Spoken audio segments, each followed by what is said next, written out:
It's not a vlog, they can't see. We're all out of biscuits. I have fruit pastas on my bag. But they're for driving. I wonder whether I'm going to lose my voice by the end of the week. I'm feeling that. Oh no. I'm getting that. This is not the week. Anyway, no, I sound good when I lose my voice. Unless I lose it. I sound good. It goes all gravelly and sexy. It's very cool. Okay. Hi guys. Welcome to France. Oh yeah, we're gonna say we're in France. So we're in Po. Welcome to the Pony Podcast with Alex Van Ramwick and Tess Bishop. Hello. We are currently in France because we're at Po, which is the last 5-star of the year. Adelaide's in November. Okay. The last Europe. The last Northern Hemisphere. Yeah, there you go. Northern Hemispherical? No. 5-star of the Northern Hemisphere. Last 5-star in the Northern Hemisphere. I like Northern Hemispherical. 5-star of the year. Anyway. And we are recording a quick care episode for all of you lovely people. But we're going to start with something else. So we're going to start with our review of the Noble base layers that we got not very long ago. No. I can't remember when. But we've had given them a good test out. Yeah. And Noble Equestrian were very kind to send them to us. So which ones did you have? So I had the Ashley Performance shirt that was short sleeved, and I had the Athena quarter zip jumper thing. I have an Ashley Performance shirt myself anyway. And then I got the long sleeve Ashley Performance shirt and the Hayley long sleeved crew neck shirt. Do you want to go first? Yeah. So I loved the Performance so shirt. Nice, aren't they? Yeah, because I was a bit like, it's just a show shirt. Like I have show shirts. No. But it was like, it was on and it just moved with you. Yeah. And it was the most amazing fabric. Yeah. And I also have a problem with all my current show shirts that they're short. Like I tuck them in, I put a long body and I tuck them into my jods and then I ride and they come untucked. Yeah. It just didn't do that because it's stretchy. Thing. Yeah. And you tuck it in and it just stays there. I love mine. Absolutely love mine. And it's so really much. flattering as well. Like the pattern's really pretty. Yeah. I like mine. So when I did my first advance at Wellington, it was so hot. And I was riding the hottest part of the day and it was horrible. And I had that show shirt on, which is a really lightweight, like techie fabric, so it kept me really dry. But I also got a sponge and soaked, full of water, and soaked my shoulders and the back of my neck. And because it was so wicking, all the water evaporated and it kept me absolutely cool and breezy for the whole time I was riding. And I was watching everyone else sweating and chugging water, and I was fine. I want to also point out that it's not just hot weather it's good in, because I wore mine when I went to South of England at the end of September and it was not warm. Yeah. And I just had that and my jacket on top and it was fine. Yeah. I do only have one thing that annoyed me about it. Yeah. But it's a personal preference thing rather than design. Yeah. Is the loops for your stock to go through are at the back. Yeah. Whereas I like them to be 2 at the side. Because when you cross your stock over, if you've got one at the back, you have to decide whether you're going to cross it over before you loop it through or loop it over and then cross it. And then you've got nothing to fix it on at the front. Yeah. So it can ride up and it annoys. That's annoying. And it hasn't got a button, and my stock has a little... so normally when they have a button at the front, my stock has a little button bit that you can attach the button to and it stops it spinning. Yeah. But that's just it doesn't have it. It just has a zip. Just an extra thing. Yeah. Yeah. And I pin my stock to my shirt so it doesn't spin or flap around anyway. That's wise. Yeah, next time. And then what was the other thing? You tried the jumper, didn't you? Oh yeah, so the Athena is a quarter zip and I loved it. It was like wearing a hug. It's I was having my breakfast and Alex literally came into the kitchen and was like, oh, I love it so much.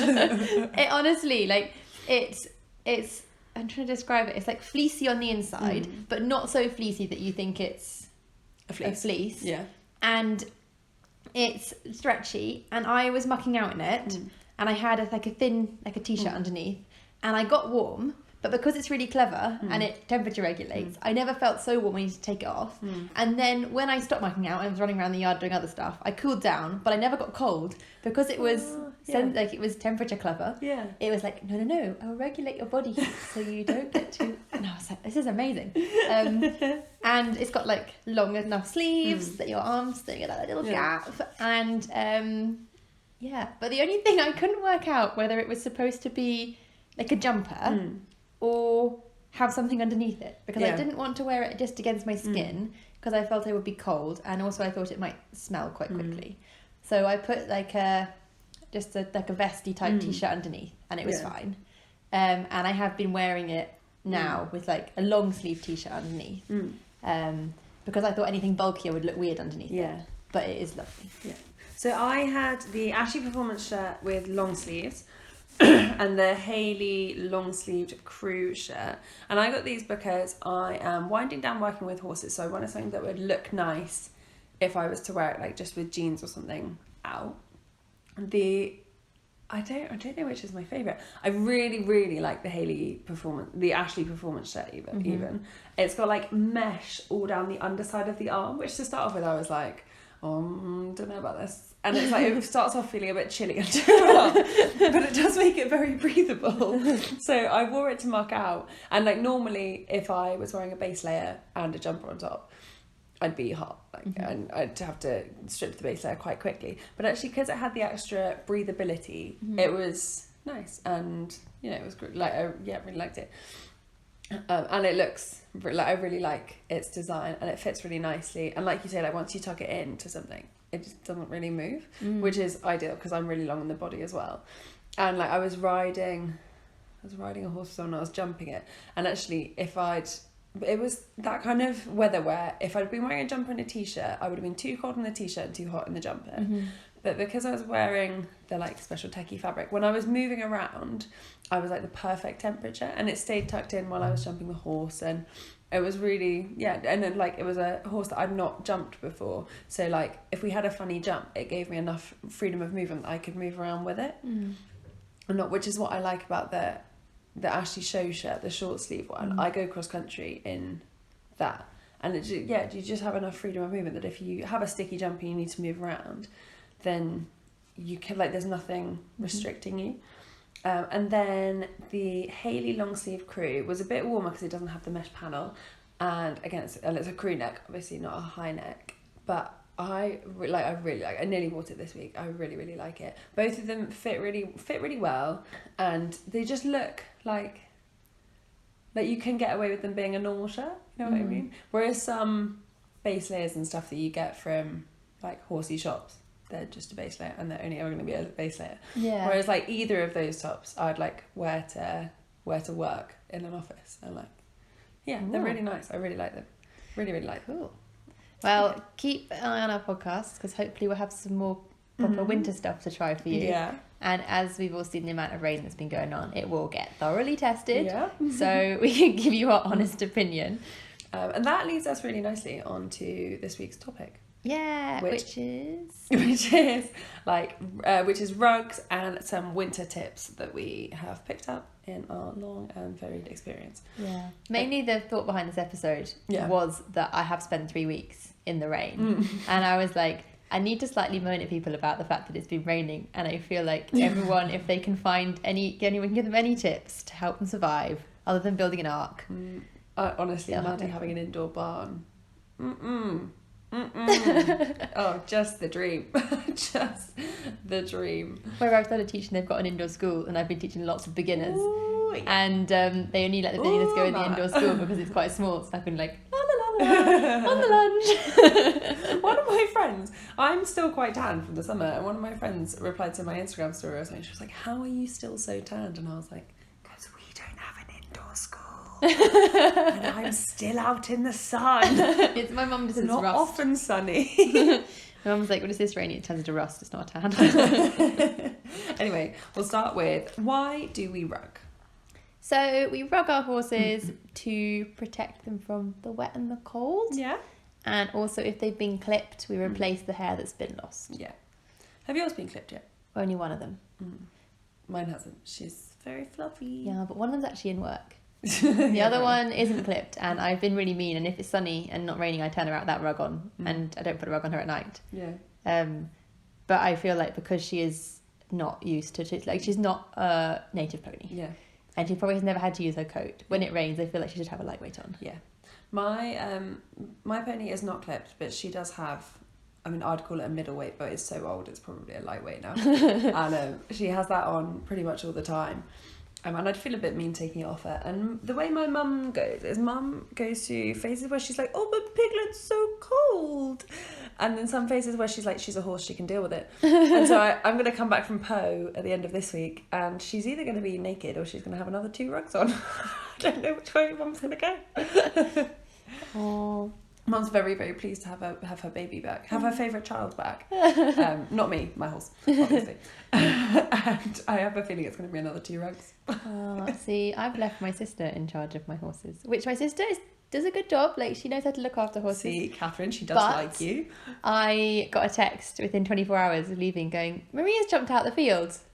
And I was like, Maria's never jumped out the field. Why has she chosen to do this when I go to France for a week? She's gone to France for a week. So anyway, there are lots of different types of rugs that you can have. Yeah.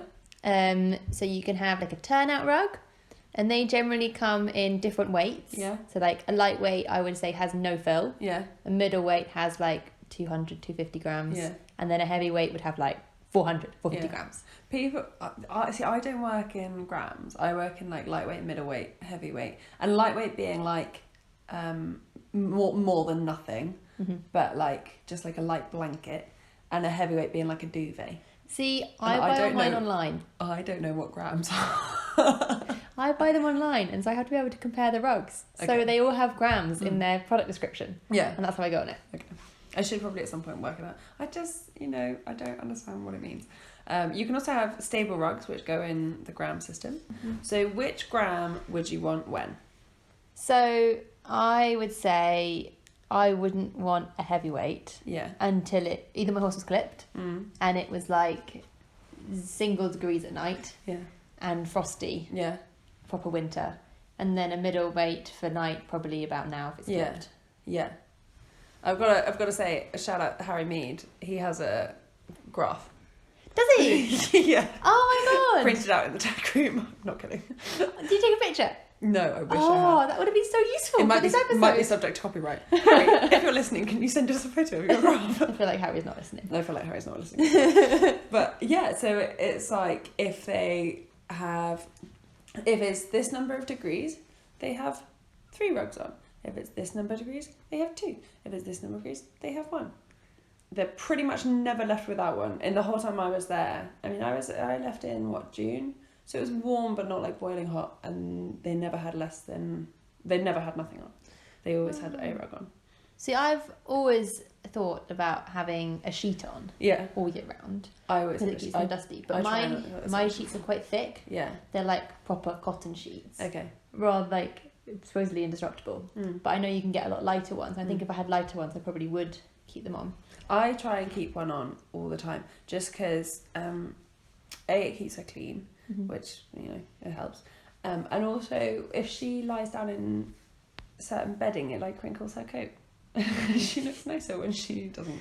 And we've got little lightweight sheets. Also, fun fact with stable rugs: if you have a stable rug that isn't shiny on the inside, that's more like a fabricy, if you put a fleece on top of it, it wicks the moisture away from their coat through the stable rug to the fleece. Really? Yes. Oh my god. So if your horse gets wet in the winter or you work it hard, you can put that on top of the stable rug and they'll be warm and they won't get a chill. Oh my god, that's amazing. Most rugs nowadays aren't like that. They have to find quite an elderly one to do that. But yeah. We have labnums, so those ones that are like...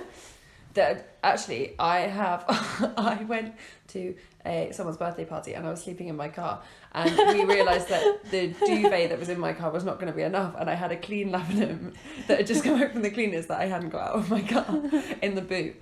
They are absolutely brilliant. They are absolutely fab. Cannot recommend them highly enough. Right. Okay. So Fleecy ones, obviously they're fleece, weirdly. And if you've got a wet horse, you can put them on and they'll dry your wet horse without letting it get a chill. And they'll wick it all the way to the top of the rug, and that's when you get the condensation on the top. Yeah. And you can be like, yeah, and put handprints in it. You can also get sweat rugs or coolers, which I love a sweat rug. Yeah. Because when you say a sweat rug, do you mean the like fishnet ones? Yeah. Yeah, they have little holes. You're so old. No, I haven't seen one of those since we had one that was my mum's, so mum's from 30 years ago, and we put it on whatever pony I had at the time. Well, it was when I was like 8. I don't mean ones with holes that big. What ones do you mean then? I have like Mark Todd ones that have holes that are like smaller than the orange netting around the oranges that I'm holding that no one can see. You mean like a mesh rug? A mesh rug, and I love them because there's like this time of year. Yeah. You want to put something on them because it's not that warm if you clip them, but it's still too warm to put a fleece on. Yeah. And you know if you put that on, they're not going to get too hot and they're not going to get too cold. Yeah. You know what? We were gifted a dry rug. You know those blue ones with the net in January. January? Yeah. And Hashtag gifted. Yeah. And that is amazing. Mm-hmm. It's obviously designed for a horse with a bigger neck than Piglet because it's enormous. but it dries her really well. Her coat comes out really shiny because it's a fabric like a chamois cloth for a car. So it's like really, really soft. And you know when you put like a Thermotex on and they roll in the stable and it takes you the next 3 years to get all the shavings off of the rug. This, you just give it a little shimmy and shake and they all fall off. Magic.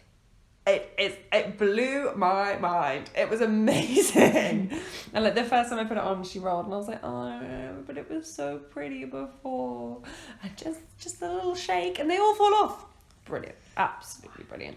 And like it has a neck, so in the winter, and you wash their neck and their mane, you can put their mane on the right side and then put the rug on and it dumps it down a little bit. Yeah, and it was really, really nice. Big fan of it. Absolutely big fan of it. You can also have exercise sheets.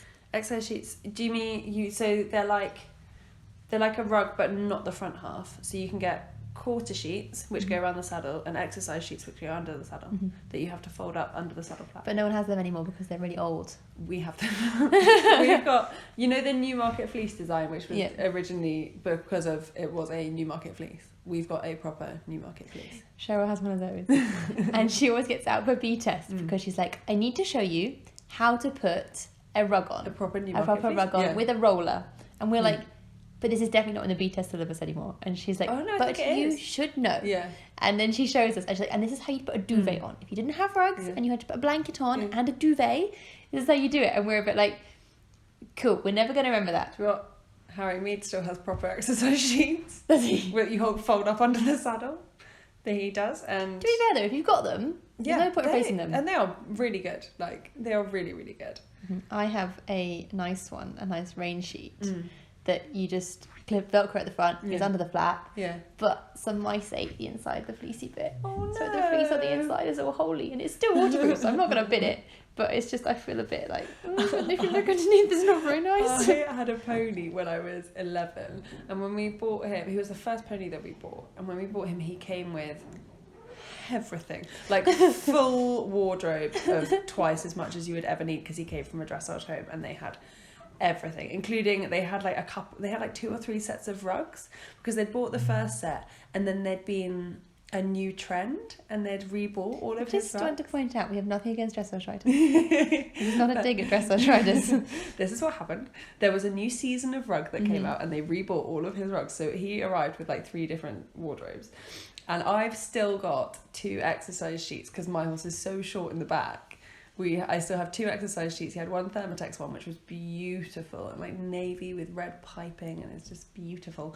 And then one that's like a maroon rain sheet, and I still use it. And they still fit my horse. When we sold them on, we were like, okay, so here's one wardrobe. We're gonna keep the rest. That's bad. So how can you check if the rugs you've got fit your horse? You can look for rubs. You can make sure all the fastenings fit and are a reasonable... What am I trying to say? Like, not... Right at the end of the buckle. Yeah. How would... if you were going to buy a rug, like, how would you decide what size they are?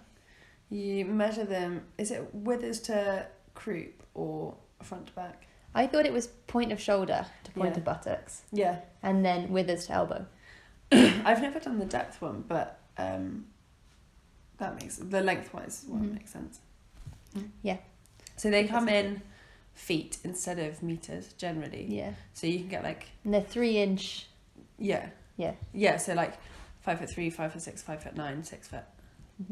Because feet come in 12, like lots of 12. Yes. Yeah. It took me a long time to work this out. And the only reason I learned this was because when I started competing, everything was still in feet and inches. Yeah. And I was like, oh, it must be 12 because... Yeah.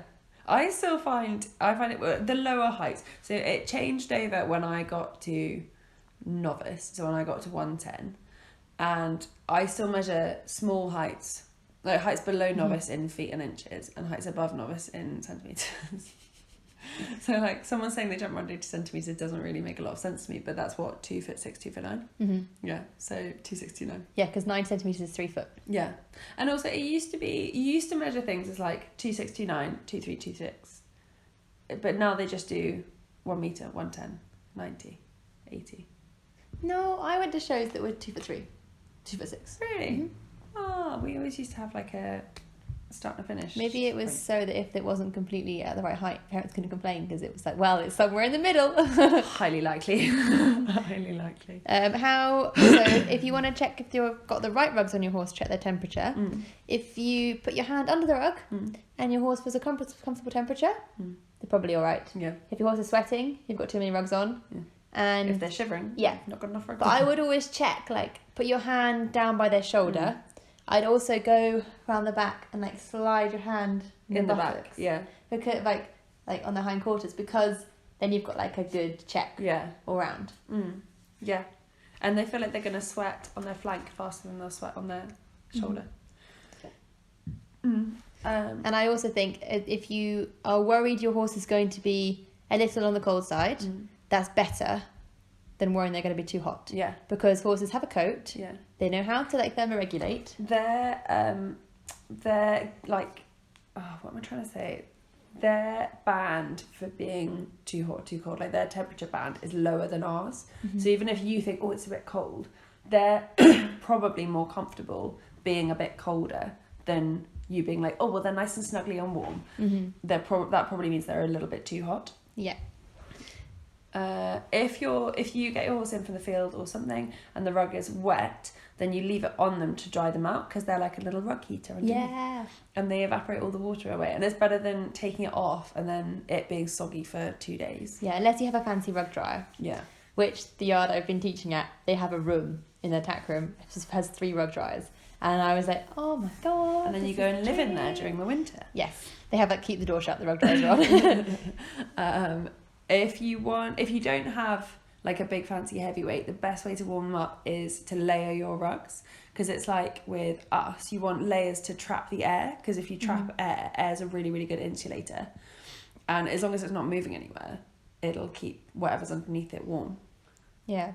And also, I put a sheet underneath because it means that you can wash the sheet in your washing machine, and then you don't have to send your rugs off to be cleaned.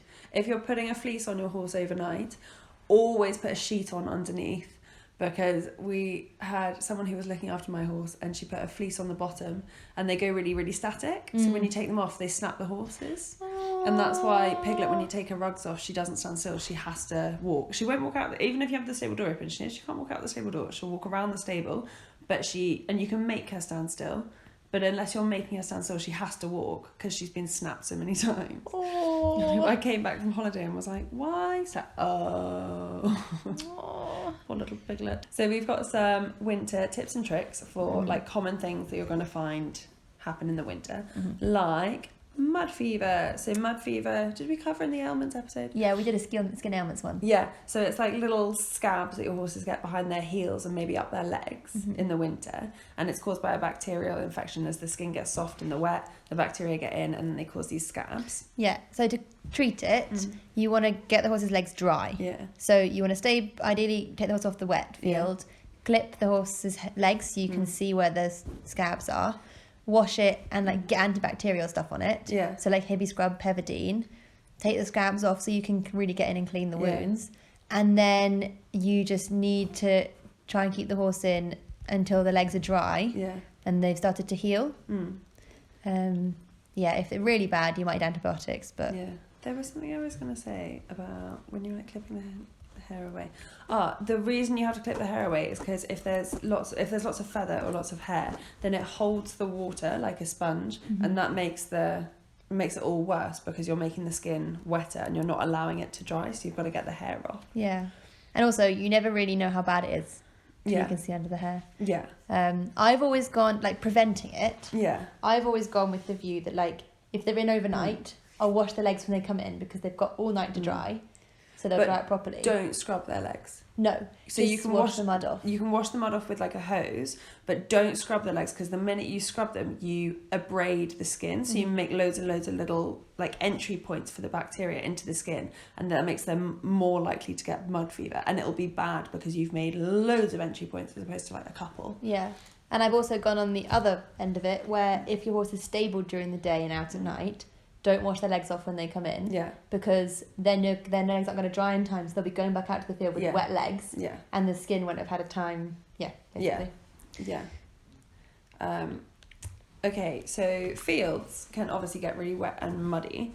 So if you're like electric fenced, try and move the gateways along so that they don't churn up all the gateways and they get really horrible and gross. It also makes life easier for getting a horse in if you've got one that's bargy. What I've been doing is, so I've got 2 fences in my field. Yeah. We didn't want them right next to the school. Yeah. And I've been like, whenever I move the far fence into quite a long way to the long grass, I move the front fence back. Yeah. Because A, they're not going to try and eat grass they've already eaten. Yeah. And B, then it allows the gateway to recover a bit. Yeah. So I've been like doing that with electric fencing. You can put down hard standing or gravel or bedding to try and stop the mud getting too deep. I don't know about bedding though, because as soon as it gets wet it rots and then it's just worse. That's why I've just said watch mud fever. Yeah. But the people I know who've put bedding down on top of mud, it just rots and then you've got more mush to get stuck in. Scrap that one, guys. Okay. But gravel is good. Gravel and hard standing are really good, especially if you hard standing the gateways before they get muddy, because then you're not trying to fix a bottomless problem. You've already covered it. You might need to put hay out in fields when it's like December, January time. So make sure when you put piles of hay out, they're like piles of like 1 square or 2 squares of hay or whatever, but you've always got one more pile per number of horses than the number of horses that you have, because just in case one gets bullied away from one pile, it always has somewhere else to go. Yeah. And I always find that when you put hay out, like I remember when I was working at Broadlands and it snowed, we had to put hay out. Yeah. And not only was it really cold, but the wind was awful. So we put the hay out and then we watched it disappear up across the field like tumbleweed, and we were like, what was the point? So if you can find any way of keeping the hay, like put it in the hedge maybe so it can't blow away, or if you can get old tractor tyres, they're apparently quite good. Yeah, they're meant to be really good, and they're not and the too horses expensive. Can't move them around. Because like people do have the hay hutch, but they're quite expensive. You also have to. It's better to have something that's mobile, because otherwise they get it gets really muddy and gross around whatever you've put out there. So like a tractor tyre, you can move every couple of days because you just they're quite heavy, but just pick it up and roll it to a new bit. And the horses can't move them around or mess with them. Because where ages and ages ago I used to have a horse, and in the winter they just had winter fields, and they'd have, you know, like the cows do the circular metal thing, and they just stick a load of hay in there, and it's fine, but they wouldn't move it. Yeah. So it would get really poached, and the horses would all get mud fever because all the hay was rotting. Yeah. And they were standing in the mud eating the hay. Yeah. My horse won't eat anything off the floor.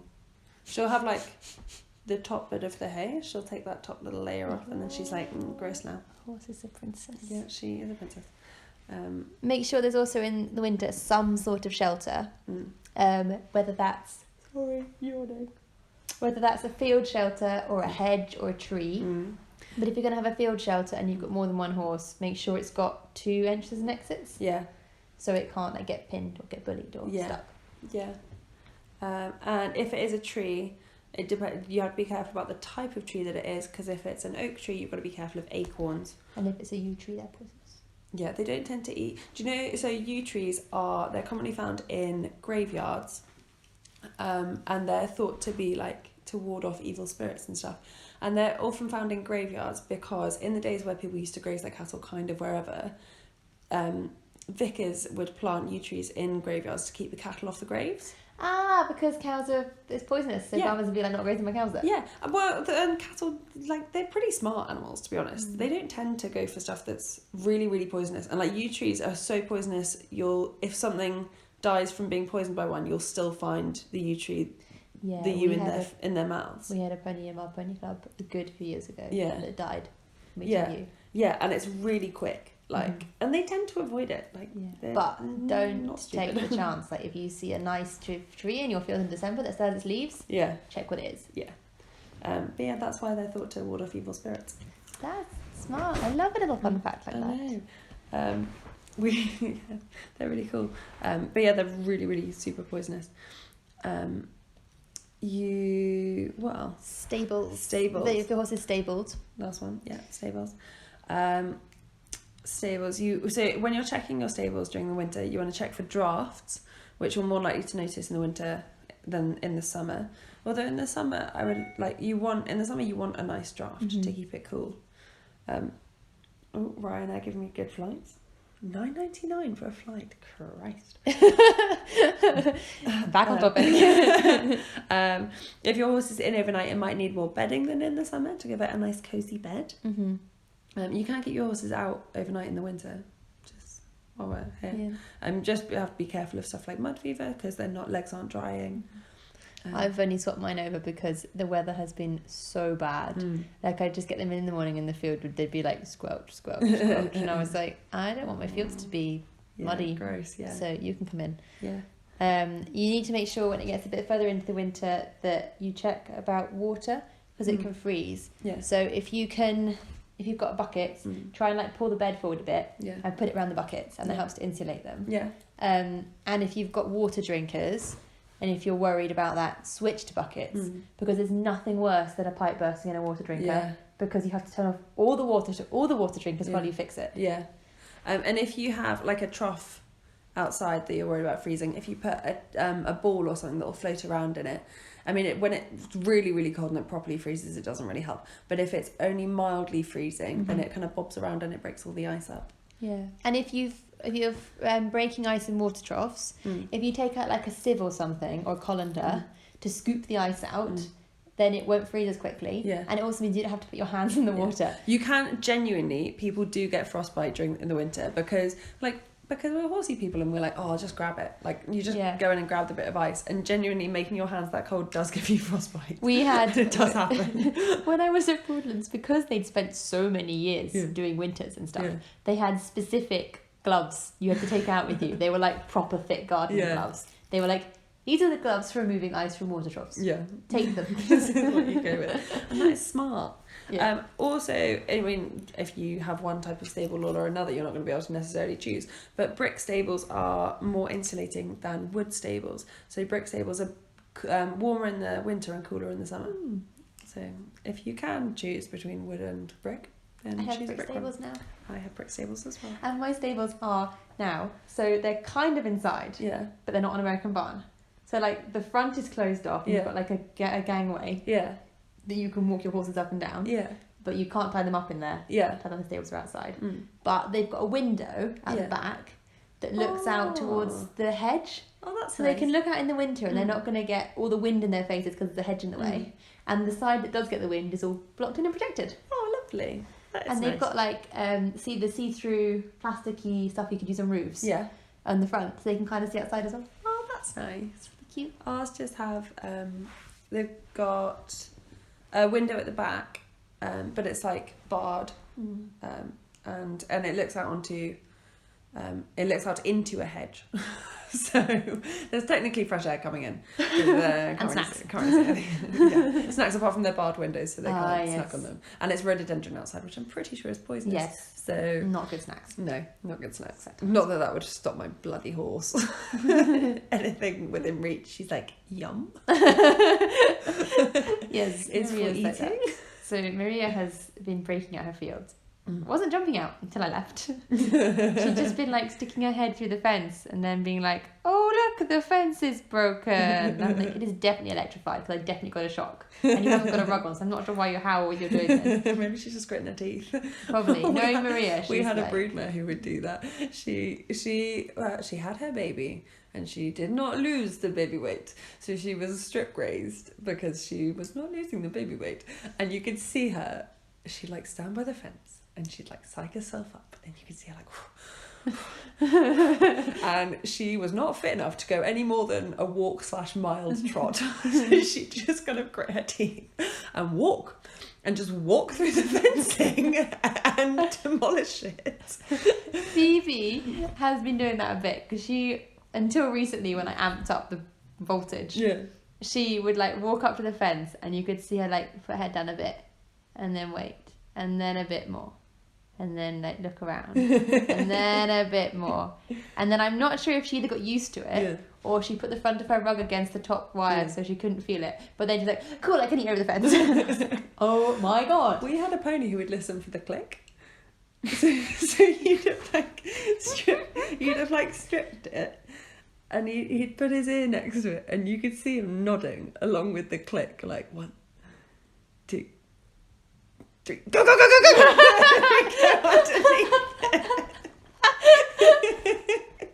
And he'd like stretch his nose right out and put his ears black. So from his nose all the way to his tail was just like one line, and then he'd bend his knees and bend his arms and listen, and then like scurry under the fence.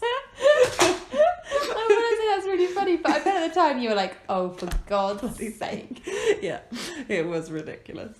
It was more ridiculous because he was 11 hands, so not small, not big even, and we put him in sheep hurdles, which are 1 meter high. And like a small enough, it was like a 10-meter circle. Like there was no room. He could barely move, let alone do anything. And he jumped out. I know. He did bend one, so he obviously conked it quite hard. He jumped out of it. When I started riding, I rode a miniature Shetland, and he kept getting out, and no one could work out why. And then they caught him one day, running to like cantering towards electric fencing, and then the last minute he like dropped on his knees under the electric fencing, and then was like, ta-da! Spike used to roll underneath it. Was that intentional though, or was he just like rolled and was like, oh wow? I mean, it could be either. I'm pretty sure it was intentional because I think my dad came home one day and swore blind that he'd seen Spike walk up to the fence, like measure his distance, get down, and then roll underneath it. They're smart. Smart. Yeah, so if you want to keep your horse in its field and it does get out, you need to be smarter than your horse, which sometimes is hard. It's like the Great Escape. It really is. My friend had, you know those join-up pens? Yeah. So they're like 7 foot high in a circle. She had a horse in one of those. The horse was 13.2 and he kept getting out and she couldn't work out how. And he'd go up to the gate and he'd like lean against the gate and like hoist it up with his shoulder and open the gate. And I saw him do it and rang her and she was at work and she was like, oh, I'm just at work, can I call you back? And I was like, no. Because I was like really laminitic and had to be really, really carefully managed. And I was like, no. Got to know. Got to talk to him. What was worse is I then had to demonstrate to her how he'd got out and I couldn't get out. Oh dear. So anyway, that is the end of this episode. After you've heard all our ridiculous stories about how we can't keep our horses in fields. We started off on rugs. We did start off on rugs. Love a good tangent show. All right. I hope you enjoyed this episode as much as we enjoyed recording it. If you did enjoy this episode, rate it, because you can rate individual episodes and it helps other people find them. And if you like this episode, you know what you might like? Our other episodes. Yeah! They are all available on Apple Podcasts, the Pony Podcast, and the same on Spotify. Or if you don't want to go through either of those, we do have a website. The link is in our Instagram bio. So you have a website? Yeah, we're all up. It's not like a website, Okay. but it's... I was like, you've been busy. It's a web page where all of our episodes are on. And I'm also starting a project to put all our episodes on YouTube eventually. You are. So they'll all be in playlists. So if Yeah. you just want to hear pony care episodes, you'll find them in a playlist. Yeah. If you just want to hear interviews, Yeah. they'll be in a playlist. If you just want to hear expert advice, Yeah. well, that'll be in a playlist Yeah. too. But it's still work in progress. And if you want to go to just the webpage, the website link is in our Instagram bio, and it is, I can't remember the exact thing. It's like libsyn.co.uk / the pony podcast. Go to our Instagram bio and it's there. Essentially, there are so many ways to listen to us. Yeah. If you can't find an episode, you're doing something wrong. Really, it's on you. We've tried. Our Instagram is at the Pony Podcast. Like us on Facebook at the Pony Podcast. And if you have any episodes that you want to request, because we do take requests and they're always just the best episodes you've ever listened to in your entire life, you can email theponypod@gmail.com. Yeah. Otherwise, like, rate and subscribe. 5 stars would be great because it helps other people find the podcast, and then you're not the only ones listening to us slowly go insane in a room in France. And tune in to next week's episode where we'll be doing part 2 of our Blue Cross Yay! interviews with Grace Haler, who does all the retraining. Yeah? Yeah. Okay. Fab. All right. Thanks for listening, everyone. Bye. Bye.